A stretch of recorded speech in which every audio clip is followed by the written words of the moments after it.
नमस्कार मित्रांनो, जय शिवराय. तुमचं स्वागत आहे कर्नल माइंड या यूट्यूब चॅनलवरती. मित्रांनो, आपण मागच्या व्हिडिओमध्ये पाहिलं होतं की एसक्यूएल म्हणजे काय. त्याचं एक रिअल टाइम एक्झाम्पल आपण पिझ्झाचं घेतलं होतं. ते तुम्हाला छानपैकी मॅप झाला असेल. तर आजचा व्हिडिओ आपला एसक्यूएलचं इंट्रोडक्शन आपण पाहणार आहोत. SQL is a nothing but structured query language is used to communicate with database. SQL ही एक क्वेरी लिहिण्याची लँग्वेज आहे. त्याचा यूज करून आपण डेटाबेसशी कम्युनिकेट करू शकतो. डेटाबेसशी कम्युनिकेट करू शकतो. लाईक मी मी आता तुमच्यासोबत बोलतो आहे. तो माझी बोलण्याची भाषा मराठी आहे आणि ती तुम्हाला समजते आहे. तशीच त्या डेटाबेसला समजण्यासाठी काहीतरी लँग्वेज लागणार, काहीतरी भाषा लागणार. ती भाषा म्हणजे एसक्यूएल आहे असं समजा. आणि पुढचा पार्ट आहे की क्रड ऑपरेशन. क्रड ऑपरेशन हा एक खूप इम्पॉर्टंट पार्ट आहे. क्रड ऑपरेशन मध्ये आपण क्वेरी इन्सर्ट करतो, क्वेरी सिलेक्ट करतो, क्वेरी अपडेट करतो आणि क्वेरी डिलीट करतो. ह्या चार खूप महत्त्वाच्या गोष्टी आहेत. याचं एक रिअल टाइम एक्झाम्पल मी ती देतो. सपोज इंस्टाग्राम तुम्ही सगळे वापरतच असाल. इंस्टाग्रामवरती तुम्ही एखादी पोस्ट अपलोड करता किंवा तुमचा एखादा फोटो अपलोड करता, तेव्हा इन्सर्ट ही क्वेरी चालत असते त्याचा डेटा मॅनेज करण्यासाठी. त्याच्या डेटाबेसमध्ये तुमचा हा फोटो ॲड होत असतो. त्यानंतर नक्कीच तुम्ही कोणाला तरी सर्च केला असेल इंस्टाग्रामवरती, तेव्हा तिथे सिलेक्ट क्वेरी एक्झिक्यूट होत असते. नक्कीच तुम्ही काहीतरी पोस्ट केल्यानंतर काही आवडत नाही नंतर, किंवा कोणतरी सांगतं की बाबा हे छान दिसत नाही, मग तुम्ही अपडेट करता. तिथे अपडेट ही क्वेरी एक्झिक्यूट होते. त्यानंतर डिलीट, एखादी पोस्ट आवडत नाही तुम्हाला त्यावेळेस तुम्ही पोस्ट पण डिलीट करून टाकता. त्यावेळेस डिलीट क्वेरी एक्झिक्यूट होते. तर मित्रांनो, त्याच्यानंतर आपण एक डेटाबेस क्रिएट करणार आहोत. तर मित्रांनो, हा डेटाबेस क्रिएट कुठे करायचा हा खूप मोठा प्रश्न आहे. डेटाबेस क्रिएट करताना आपण शेल स्क्रिप्टिंग वरती करू शकतो. त्यानंतर वर्क बेंच, माय एसक्यूएल वर्क बेंच हे नाव तुम्ही 100% ऐकलं असेल कुठेतरी. याचा यूज करू शकतो. त्यानंतर तुम्ही तुम्ही जर जावा डेव्हलपर असाल, पायथॉन डेव्हलपर असाल, तर पीडीबीसी, जेडीबीसी हे शब्द नक्कीच ऐकले असतील. या शब्दांचा यूज करून तुम्ही डेटाबेस बनवू शकता. ते एक ॲप्लिकेशन आहे. ठीक आहे. या गोष्टी पुढे पाहणारच आहोत आपण. तर मित्रांनो, आज आपण डेटाबेस क्रिएट करणार आहोत. तर डेटाबेस म्हणजे नेमकं काय की एक सिंपल वर्डमध्ये सांगायचं झालं की डेटाबेस म्हणजे एक कंटेनर आहे. त्या कंटेनरमध्ये मला माझा टेबल ॲड करायचा आहे. सपोज मला स्टुडंट हा टेबल ॲड करायचा आहे. स्टुडंट हा टेबल ही माझ्या डेटाबेस म्हणजेच जो कंटेनर आहे त्यामध्ये ॲड केलेला आहे. ठीक आहे. त्याची क्वेरी एक simple query, create database college, म्हणजे कॉलेजचा डेटाबेस क्रिएट कर असं आपण त्याला सांगू. ओके. आपण डायरेक्ट एक्झिक्यूट करून बघू. जर तुमच्याकडे इन्स्टॉलेशन नसेल तर तुम्ही डिस्क्रिप्शनमध्ये एक PDF दिलेला आहे, त्याच्या स्टेप्स फॉलो करून SQL इन्स्टॉल करू शकता. तर आपण डेटाबेस क्रिएट करून घेऊयात. Create database college. ठीक आहे. तर तर कॉलेज हा हे डेटाबेसचा नेम असणार आहे. तर सेमिकोलॉन म्हणजे फुल स्टॉप असणार आहे. इथून तुम्ही क्वेरी एक्झिक्यूट करू शकता. ही SQL ची फाईल तुम्ही मल्टिपल फाईल इथं ऍड पण करू शकता. इथं हा स्कीमा दिसतोय. या स्कीमामध्ये तुमचे जेवढे डेटाबेस टेबल आहेत ते तुम्हाला शो होणार आहेत. ठीक आहे. आता आपण अजून क्वेरी फायर केला त्यामुळे इकडे स्कीमामध्ये आपला डेटाबेस दिसत नाही. तर मी ही क्वेरी फायर करतो.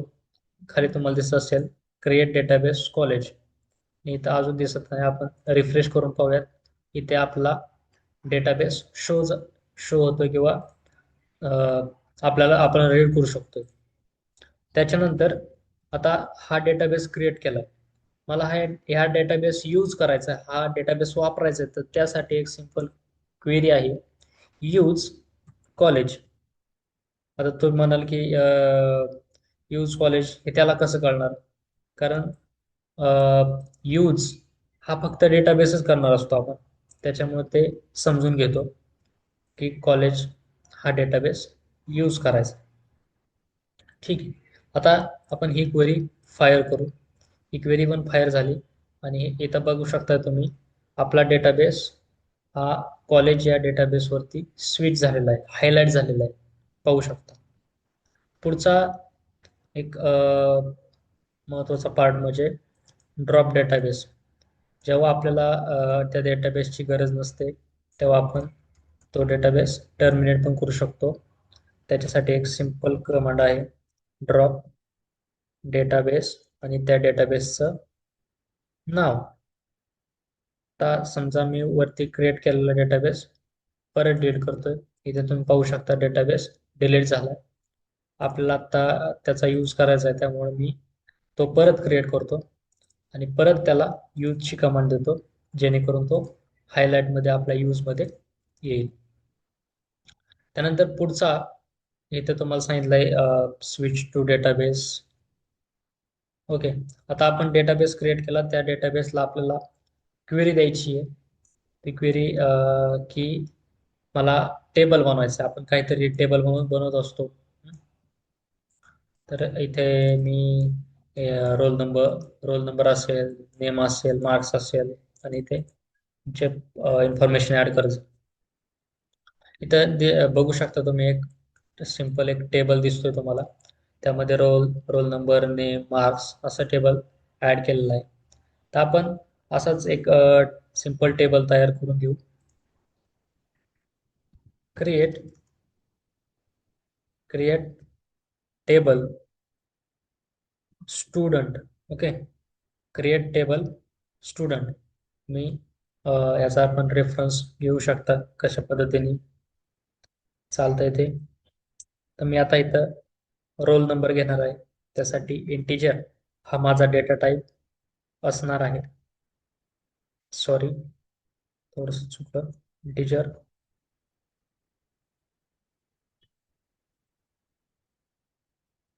I D int. त्यानंतर ठीक आहे.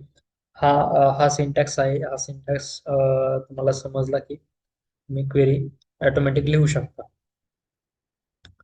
आय डी, त्याच्यानंतर आपल्याला त्याचा नेम घ्यायचा आहे. नेम मित्रांनो, आपण जावामध्ये स्ट्रिंग वापरत होतो, पण एसक्यूएल मध्ये आपल्याला varchar हा डेटा टाईप आहे. हे डेटा टाईप आपण पुढच्या लेक्चरमध्ये इन डिटेल पाहणार आहोत. त्याच्यानंतर पुढचा आपण काय घेतलं होतं, मार्क्स. मित्रांनो, मार्क्स पण आपले इंटिजर मध्येच असणार आहेत. ठीक आहे. तर त्यानंतर curly brace, round braces. Curly braces आपण जावा वगैरे मध्ये वापरतो. तर हा डेटाबेस, हा टेबल आपला क्रिएट झालेला आहे. तर मी ही क्वेरी एक्झिक्यूट करतो. तुम्ही पाहू शकता आपला डेटाबेस क्रिएट झालेला आहे.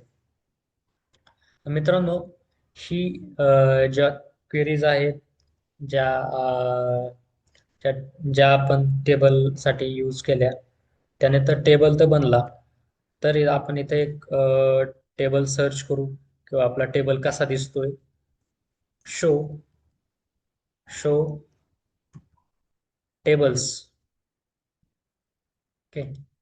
क्वेरी फायर केली आणि आपल्या इथं टेबल दिसला. ओके.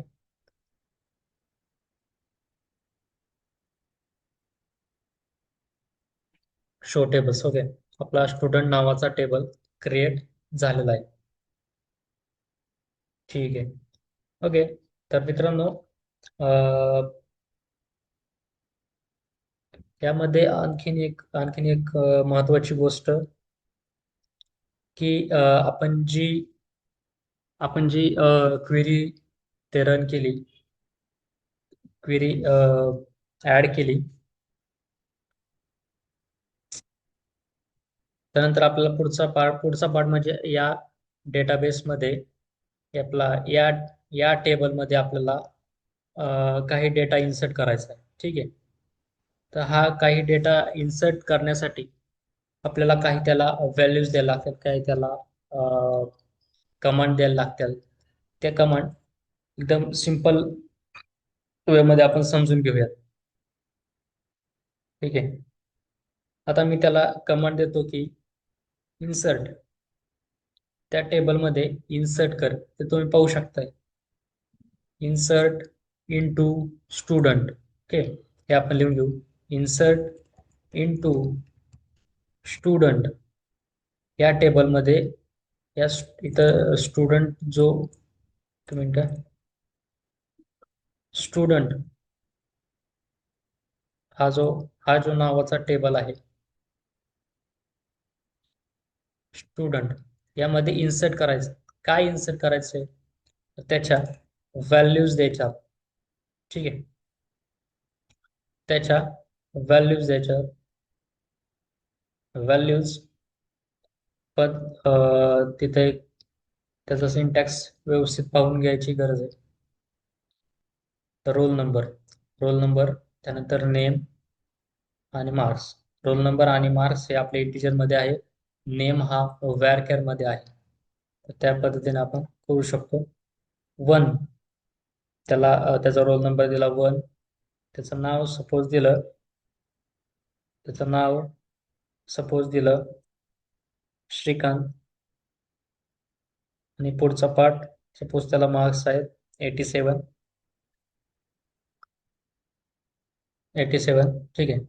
तर आपण आता त्या स्टुडंटच्या टेबलमध्ये ही इन्फॉर्मेशन ऍड करायची. त्यासाठी मी क्वेरी एक्झिक्यूट करतो. क्वेरी सक्सेसफुली एक्झिक्यूट झाली. ठीक आहे. तर आपल्याला आता समजा मला हा हा जो टेबल आपण क्रिएट केलेला आहे किंवा रो तयार केलेली इन्फॉर्मेशन जी ऍड केलेली आहे ती मला पाहायची असेल, तर मी सिम्पली लिहितो सिलेक्ट स्टार.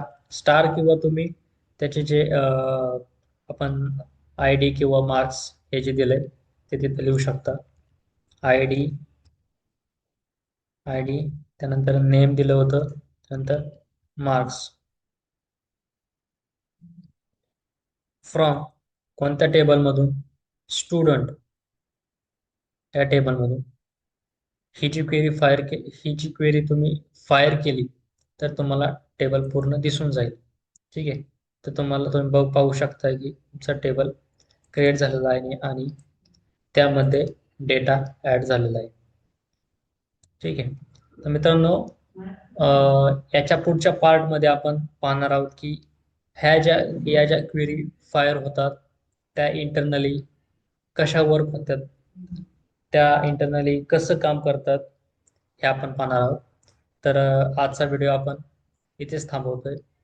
आणि कर्नल माइंडे या यूट्यूब चॅनलला तुम्ही सबस्क्राईब नसेल केलं तर करून ठेवा, कारण असेच नवनवीन व्हिडिओ, असेच टेक्नॉलॉजी रिलेटेड आणि इन डेप्थमध्ये तुम्हाला खूप काही लर्न करायला इथे मिळेल. आणि आपण जावाची पण सिरीज चालू केली आहे, रिॲक्टची पण सिरीज चालू केली आहे आणि नवीनच तुमच्यासाठी काहीतरी खास लवकरच घेऊन येणार आहोत. तर ठीक आहे. आणि जर काही कुठला अजून व्हिडिओ तुम्हाला पाहिजे असेल तर तुम्ही कमेंटमध्ये सांगू शकताय. चलो, ठीक आहे. थँक्यू.